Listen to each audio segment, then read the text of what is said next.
the grain merchant's demise. You are Elwin von Satt, heir to the wealthiest grain merchant in the southern city-state. Your family controls 7 stone granaries, commanding nearly half of the realm's wheat trade. On his deathbed, your father grasped your hand and whispered again and again, "Prophet, my son Prophet is the soul of all trade." But you believed otherwise. To you, wealth was meant to serve the people. You despised your father's creed of shrewd commerce. You wished to be a merchant with a conscience. That summer, drought plagued the land for 3 moons. The outer 100 leagues of the city-state withered to ash.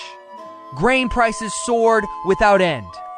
Your stewards, legersmen, and caravan captains smiled and said, "Young master, this is a windfall from the gods." You slammed the table, your face dark. "I would rather burn the granaries than profit from famine." You posted proclamations. "In 3 days, the stores shall open first, sold below cost, then at fair price, and finally, given freely." In Southgate Square, 3 cauldrons of porridge simmered day and night. The people knelt in the mud and cried, "Your name, Lord Elwin, you are a righteous man. Lord Elwin has saved my family." You sat before the ledgers, watching the line stretch beyond the street's end. Some kowtowed, some wept, and you thought to yourself, "This is worth it." But soon, things began to change. The line grew longer, yet the gratitude grew shorter. Why is today's ration only half a sack? Where is the stew? If you claim to be good, feed us thrice a day.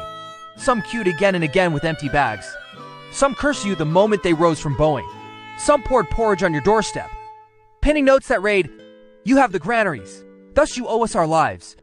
3 months later, 5 of the 7 granaries stood empty. You pawned heirlooms, bought grain on credit, owed usury by the dozen.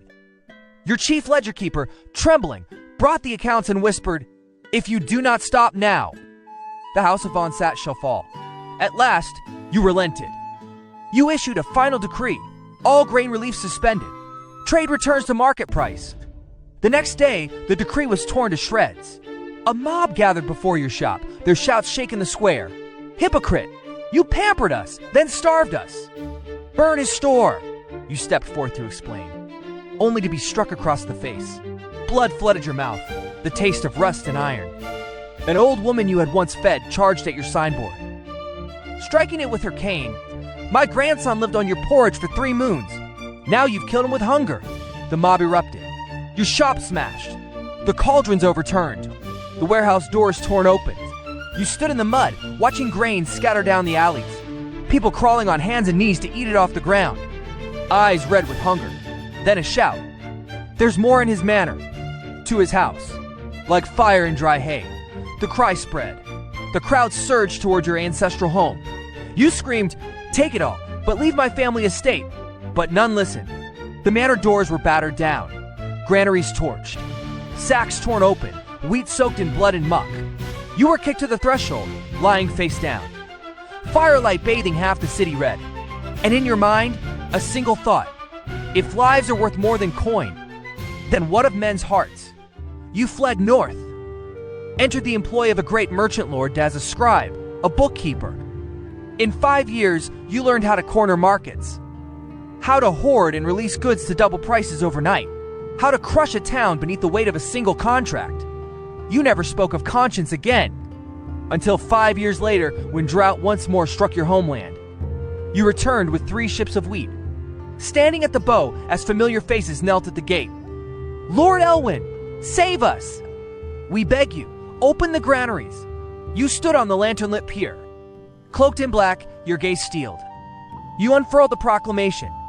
10 bushels of grain for 1 acre of land. 1 sack of salt for 1 signed bond. Those who sign receive grain. Those who riot shall be broken.